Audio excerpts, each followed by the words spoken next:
Mas hoje vai ser breve, eu acho.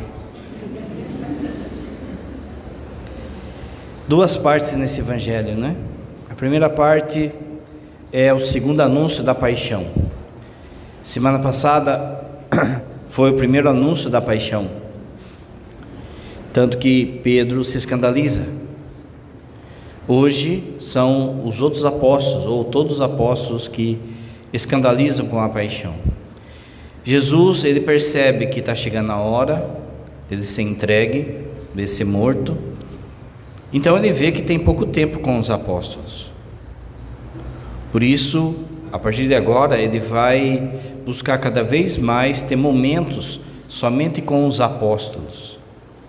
Ele vai estar com o povão, mas ele vai ter cada vez mais momentos com os apóstolos, justamente para ir ensinando os apóstolos, deixando eles prontos para a missão. Só que eles demoram para entender as coisas. Jesus estava falando de cruz, de morte, e eles estavam discutindo quem que era o maior. Jesus então caminha com eles, vai ensinando eles, fala que o Filho do Homem deve ser entregue, e eles ficam discutindo quem é o maior. Eles chegam em Cafarnaum. Cafarnaum se tornou o quartel-general de Jesus. Logo na vida pública, no início da vida pública de Jesus, as pessoas quiseram apedrejar Jesus em Nazaré, quiseram jogá-lo num precipício, por causa daquela passagem que ele diz: hoje se cumpriu essa profecia. Ele se colocou como Messias. Então, na cidade dele, na cidade que ele foi criado, as pessoas renegaram ele. Ele sai então de Nazaré e vai para Cafarnaum. Cafarnaum era a cidade de Pedro. O quartel-general dele, o lugar que ele ficava, que ele descansava, era a casa de Pedro, a casa que ele cura a sogra de Pedro. Você viu, você lembra desse texto? E hoje também, chegando em casa, em Cafarnaum, que casa que é essa? A casa de Pedro. Aqui tem todo um simbolismo referente à igreja. Mas é interessante que Jesus, ele percebe o que os apóstolos estavam discutindo pelo caminho. Ele já tinha percebido, e aí ele cutuca os apóstolos. Os apóstolos ficaram com vergonha de falar, porque estavam discutindo qual era deles o mais importante, o maior, o mais poderoso. Na teologia de Santo Agostinho existe um negócio que chama a eleição final que a gente tem nas coisas, aquilo que a gente elege como meta final, como ponto final da nossa vida. Conforme aquilo que a gente elege como meta da nossa vida, é que vai ser estruturada toda ela. O caminho na vida, ele significa a nossa vida. Na Bíblia, sempre caminho tem sentido de vida, está no caminho. O caminho tem que chegar em algum lugar. Esse ponto de chegada, cada um elege na sua vida, cada um escolhe. Eu escolhi que no final da vida eu quero ter dinheiro, quero ter uma vida mansa, uma vida luxuosa. Então você vai trabalhar toda a sua vida para isso. Você vai gastar a sua vida para isso. Eu escolhi que no final da vida eu quero ter tido muitas aventuras, ter muita coisa para contar, ter feito vivido muita coisa. Então vai lá a pessoa e vai viajar e faz um monte de coisa, pula de paraquedas e faz aquelas coisas porque é isso que ela elegeu. O outro escolhe o dinheiro, o outro escolhe o poder. Repara que tem muita gente que já tem dinheiro, mas que se candidatou, se candidata, não é? Você pensa assim: por que esse cara quer se candidatar se ele já tem um monte de dinheiro? Porque no fundo ele quer poder, e o poder fala mais que o dinheiro. É aquilo que as pessoas elegeram na vida. Agora, a princípio, você elegeu na sua vida como meta, como ponto final, Deus. Não, quero chegar no final da minha vida unido a Deus, ter tirado os pecados, ter tido uma vida cheia de virtude e estar pronto para ir para o céu. Então você precisa olhar para o caminho. Se a minha eleição foi essa, se aquilo que eu elegi como ponto de chegada, como caminho, é Deus, então eu tenho que olhar para a minha vida e ver se eu estou trabalhando para isso. O que você tem discutido no caminho? O que você tem falado durante o caminho? Quais são as coisas que mais importam na sua semana? Qual foi a palavra que mais saiu da sua boca essa semana? Foi dinheiro? Boleto? Marido? Filho? Ou foi Jesus? Deus? Você tem que olhar a sua caminhada e ver o que você está discutindo pelo caminho. Vocês como casal, o que vocês têm discutido no caminho? Existe um outro caminho na Bíblia que é interessante, que é o caminho de Emaús. Você se lembra que Jesus, ele aparece aos discípulos de Emaús, e eles também, Jesus faz a mesma pergunta, o que vocês estavam discutindo pelo caminho? E aí eles contam, olha, a gente estava discutindo que Jesus, que era grande em milagres, ele foi crucificado, tal e coisa. Muito bem, a tradição diz que esses dois discípulos, eles podem ser dois homens, um a gente sabe o nome, que é Cleófas, ou Cleófas e a sua esposa, Maria. Você vai lembrar que no pé da cruz tinha uma Maria de Cleófas lá. Então talvez esses dois irmãos também tenha sido um casal. E aí a pergunta: o que vocês estão discutindo pelo caminho? Qual é a coisa que mais se fala entre nós dois, enquanto homem e mulher, entre esposo e esposa? É de fato as coisas de Deus? Olha, a gente precisa melhorar nisso, a gente precisa rezar mais, a gente precisa corrigir o nosso filho, corrigir a nossa filha que está se perdendo, que está indo com algumas ideias erradas. O que a gente tem discutido pelo caminho? Boleto? Carro para pagar? Prestação para pagar? Vai virar uma pensão. Sua casa vai virar uma pensão. O que a nossa família discute mais? Futebol? O que a gente tem discutido no caminho, gente? Eu tenho falado das coisas de Deus, eu tenho buscado as coisas de Deus, eu tenho querido aprender as coisas de Deus. Por exemplo, durante a semana eu recordo daquilo que foi falado no domingo no Evangelho. Eu recordo, por exemplo, o santo do dia. Por exemplo, amanhã é dia do Padre Pio. De repente, olha, Padre Pio, tal e coisa. O que a gente tem discutido no caminho?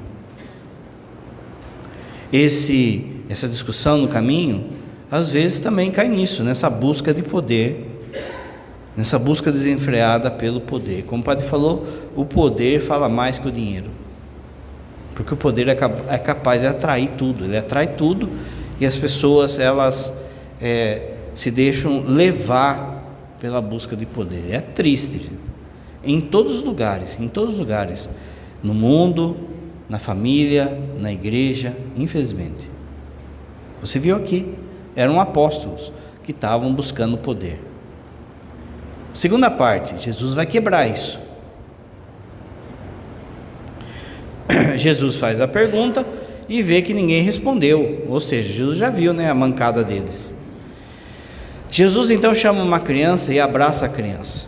Veja só, no contexto bíblico, um homem não trocava ideia com criança, nem mesmo o pai. Criança era para estar com a mãe, porque o pai, o homem, numa sociedade daquela profundamente machista, o homem trocar fralda, ensinar o filho, cuidar do filho, era perca de tempo para o homem. A mulher, como não tinha emprego, a mulher, como era discriminada, ela tinha que cuidar da criança. Então a criança também virava uma pessoa de segundo nível, de terceiro nível, porque estava abaixo ainda da mulher.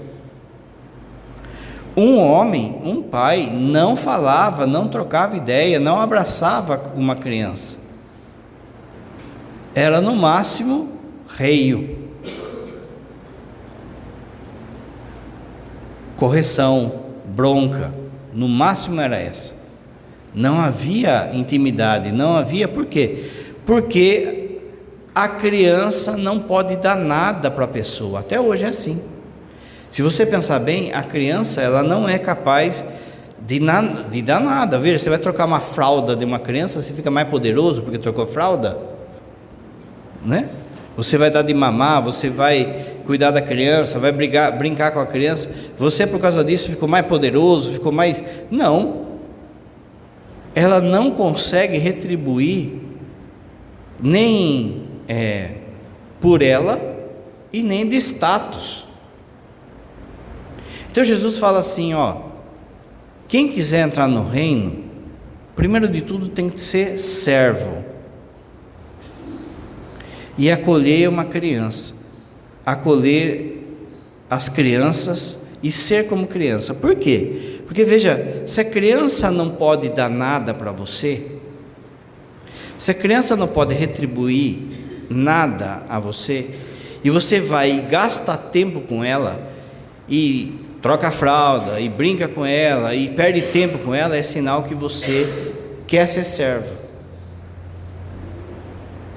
Porque, veja bem, é muito fácil, entre aspas, ser servo de quem tem poder. É muito fácil você ser servo do padre. O padre exerce o tipo de poder na paróquia. E aí vem as pessoas e padre, quer um ventilador? Quer um cafezinho? Quer não sei o quê? Não estou falando que não tem, mas é mais fácil. Só que nem sempre há servidão aí, porque às vezes pode estar misturado com puxa-saquismo. O puxa-saquismo o que é? Eu dou uma de servo, mas para ganhar poder. Agora com a criança não dá. Porque você vai perder tempo com criança se ela não vai retribuir nada? Você só vai perder tempo com a criança se você for de fato servo. O que adianta você se puxar saco da criança né? Se ela não vai retribuir nada? Então Jesus está falando que, olha, é preciso ser servo. Então o exemplo para ser servo é: se atente até as crianças.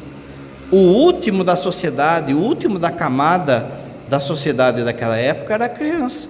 E Jesus vai lá e abraça a criança, e Jesus vai lá e brinca com a criança, e coloca no meio e diz: olha, para entrar no reino tem que acolher a criança e ser como criança. Não adianta vocês ficar lutando para quem é o maior, quem tem mais poder, e ficar daí sendo servo, entre aspas, de quem tem poder. É só uma jogada para ganhar poder. Mas vai em quem não pode dar nada a você, vai naqueles que não podem retribuir, como a criança, o idoso, o pobre, o mendigo. Vai atrás deles. Eles não podem dar nada para você. Ser servo, então, como criança, significa justamente isso: ir ao encontro daqueles que não conseguem retribuir a você. E o que a gente pode tirar de ser como criança? A primeira coisa é essa, a servidão. A segunda coisa, a capacidade da criança de maravilhar-se. Conforme a gente vai ficando adulto, a gente vai perdendo algumas coisas de características da criança. É interessante você perceber também, Jesus não está falando para você fazer criancice, não é? Que as crianças também, elas sabem ser profundamente egoísta, birrenta, manhosa, e hoje em dia tem um monte de cavalão aí que parece que é criança, porque fica fazendo criancice, não é? É o famoso, é tamanho e safadeza só, mas no fundo é um meninão, é uma meninona, manhosa, manhoso, que quer ser paparicado, que não quer trabalhar, que não quer encarar a vida, que não quer assumir nada. Você vê o quanto de pessoas que acabam assumindo ou tendo que assumir uma responsabilidade de gente adulta, que é a família, cuidar de uma família, mas ainda pensa como criança. Aí dá B.O. Há também uma ideia no nosso tempo em que a juventude que é a virtude. Na Bíblia não é assim. Para a Bíblia, a juventude é sinal de imaturidade. Na Bíblia é falado que o tempo, os cabelos brancos, devem ser sinal de experiência, de maturidade de vida. Tanto que na Bíblia é dito assim: se tem um negócio que deixa o coração de Deus triste, é alguém idoso com o coração de criança. É o contrário do que a turma fala hoje. Você tem que ter um coração jovem. Não, gente, você tem que ter o coração da idade que você tem. Isso é ser maduro. Você com 40, 50, 60 anos, você tem que ter experiência de vida, de poder orientar as pessoas, e não idade de jovem, de criança que tem 40, 50 anos, você tem que estar falando para ele fazer o básico da vida, até tomar banho. Mas sim, você não tem que falar para a criança tomar banho, vai tomar banho. Nos cavalões tem que falar para tomar banho. Repare então que não é criancice que Jesus está falando. Jesus está falando para a gente ter as virtudes que tem uma criança. A primeira característica é essa questão de maravilhar-se. A criança se maravilha por pouco. A gente vai ficando adulto, a gente vai engessando o nosso coração. Repara que qualquer coisa que ela vê, ela já fica deslumbrada com aquilo. Às vezes você vai e dá um presente para uma criança, não é? De aniversário. O presente para a criança é brinquedo, viu? Não é roupa. Roupa você dá para a mãe. A criança quer brinquedo. O pai com a mãe que fica contente quando dá roupa, né? Daí economiza. A criança quer brinquedo, gente. Você dá um brinquedo lá para a criança, cheio de luzinha, e de controle remoto, e não sei o que, e papapá. Daqui a pouco a criança larga o brinquedo e está brincando com a caixa.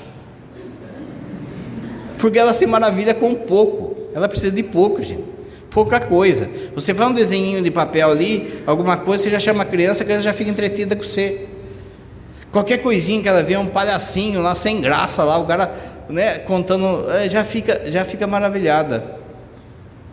E aí também há uma maravilha em relação às coisas, à criação, a olhar os animais, a olhar.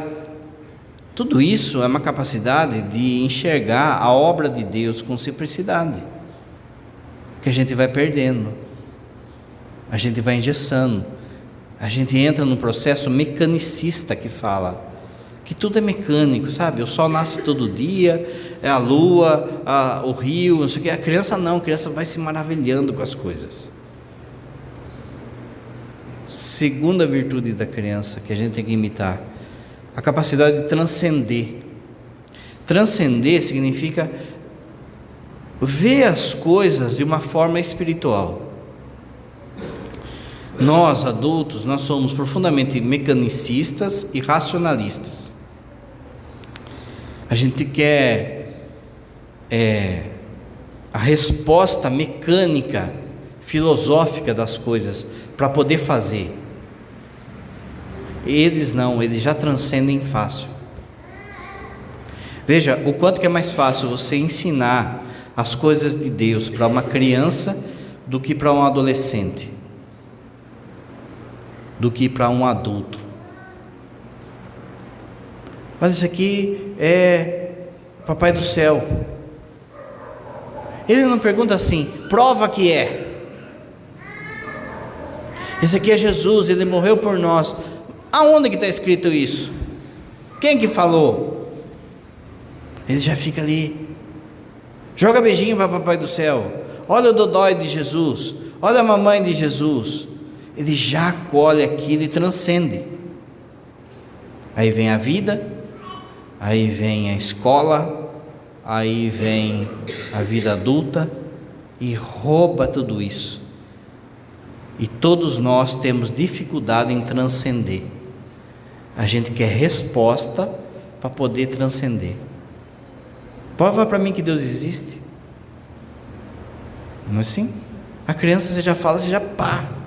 Você veja que aquelas historinhas, por que a criança ela viaja, por exemplo, na hora que você conta uma historinha lá de infantil, conta uma historinha lá da princesa, de coisa, qualquer dia o padre fala, né? O quanto de cristão e de católico que tem essas historinhas. Por exemplo, você pega a Bela Adormecida, ela está ali deitada como se fosse um beijo da morte. Chega um príncipe do nada que dá um beijo nela, um beijo da vida, ela ressurge. É uma figura de Cristo. Qualquer dia o padre fala das histórias infantis. Mas veja, a criança facilmente ela transcende, ela fica viajando naquilo, não é? Eu falava que no carro agora que a minha sobrinha, quando saiu o Frozen, queria tudo do Frozen, sabe? Você aí tem uns 14, 15 anos, ó, tem umas fotos suas comprometedoras aí, né? Com peruca da Frozen, com roupinha da Frozen. Mas é assim, por quê? Porque ela transcende, ela põe uma peruca lá, ela acha que ela é Frozen mesmo. A transcendência, quando você vai lá e conta assim, olha, a chuva é porque os anjinhos estão lavando o céu, esse trovão aí não é para você ter medo, é os anjinhos que estão arrastando lá os móveis para lavar o céu. A criança fica, pá, ela transcende. A gente não, a gente quer resposta para tudo. Mas será? Mas não é? Mas não sei o quê, para poder acreditar. Pensa só, se a gente transcendesse, não precisava de homilia. Você escutava a história de Jesus, você já pá, não é?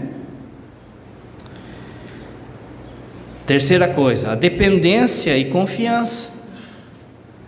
A criança, ela depende dos pais, ela confia nos pais. Veja, na hora do sono, na hora da fome, na hora da dor, na hora da alegria, na hora do que for, ela procura o braço do pai com a mãe. Ela sabe que ela depende, se ela está com fome, ela depende do pai com a mãe. Se ela está com sono, ela depende do pai com a mãe. Ela depende e ao mesmo tempo confia. Você que é pai e mãe, quantas vezes a criança dormiu lá no sofá e você foi pegar ela para levar para a cama? E ela dá aquela acordadinha assim, porque mexeu nela, mas ela volta a dormir ali, porque ela está confiante, ela confia que você está levando ela para a cama, para um lugar para dormir. Como é que a criança sabe que você não está dando veneno para ela? Ela vai lá, não gosta de brócolis, mas vai a mãe e fala, não, você tem que comer, tal e coisa, papapá, papapá. Aí vai lá e come, por quê? Porque confia. Quando eu era criança, tentaram, gente, fizeram de tudo para eu comer verdura e legumes. Tentaram, minha mãe tentou, meu pai, viu? E aí, teve um dia, eu lembro que fez espinafre. E aí, qual que é a história que contou? Se você comer espinafre, você vai ficar igual o Popeye. Aí eu comi. Mas depois fui quebrar o pau lá, me machuquei toda a perna. Que eu achei que eu já ia ficar, né? Veja, é assim, todo mundo tem uma historinha assim para contar. Confia, a gente confia. Veja, nós tínhamos que ser assim em relação a Deus. Aonde eu descanso? Aonde eu me alimento? Aonde eu recebo as coisas? Aonde é a minha casa? Os braços do Pai. O Pai que me abraça. O Pai que cuida de mim. Olha a primeira leitura que falou. Que você, se você for justo, as pessoas vão armar ciladas contra você, mas Ele vai cuidar. Ele vai cuidar de nós. A palavra confiança no hebraico, ela tem a ver, ela não existe uma palavra própria, né? Ela tem a ver com o seguinte, com semear e dormir. Confiança é semear e dormir. Por quê? Você joga lá a semente e vai dormir, porque se você ficar preocupado ou não ficar preocupado, a plantinha não vai deixar de crescer ou não, porque você está preocupado. Quantas noites em claro porque a gente está preocupado, mas a preocupação não muda nada na situação. E aí o demônio enche a nossa cabeça, causando ansiedade, depressão, medo, revolta, palavras prontas já. A hora que ele falar isso, a hora que ela falar aquilo, eu vou. Confia. Outra virtude, a virtude do relacionamento. O herói, a heroína de uma criança é o seu pai com a sua mãe. Com o tempo, isso vai perdendo. Mas é o pai com a mãe. Por isso que o moleque vai lá, coloca o sapato do pai, a menina coloca lá a bolsa da mãe, quer passar o batom da mãe. Ela quer imitar, ele quer imitar o pai o pai. Ela quer imitar a mãe. Há um relacionamento aí de confiança e de projeção, de olhar para aquela pessoa e pensar, eu quero ser assim. É um relacionamento de amoroso e de projeção.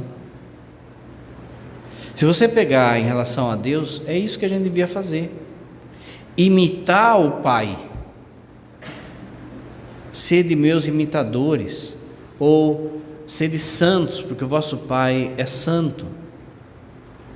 Esse relacionamento com o Pai vai ganhando características um do outro. Lá em casa, por exemplo, todo mundo fala que eu falo com a voz do meu pai e meu irmão fala igual a mim. Então fica uma misturaiada. Todo mundo fala que tem hora que, sei lá, meu irmão está falando, fecha os olhos e parece que sou eu. Mas por quê? Por causa do meu pai. Você vai pegando característica um do outro. Você vai pegando o jeito de falar. Você vê, o jeito nosso de falar é meio cantado, né?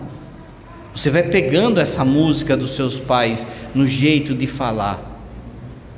Não é assim? Tanto que alguns falam porta, outros falam mais carioquês, outros falam, porque vai pegando um do outro. Ora, isso é do relacionamento. Se vai pegando, o filho vai pegando características do pai e da mãe, devia ser assim também esse relacionamento em relação a Deus. Em virtude de Deus, a gente pegar também, entre aspas, manias de Deus, manias de santidade de Deus. Outra característica é a generosidade.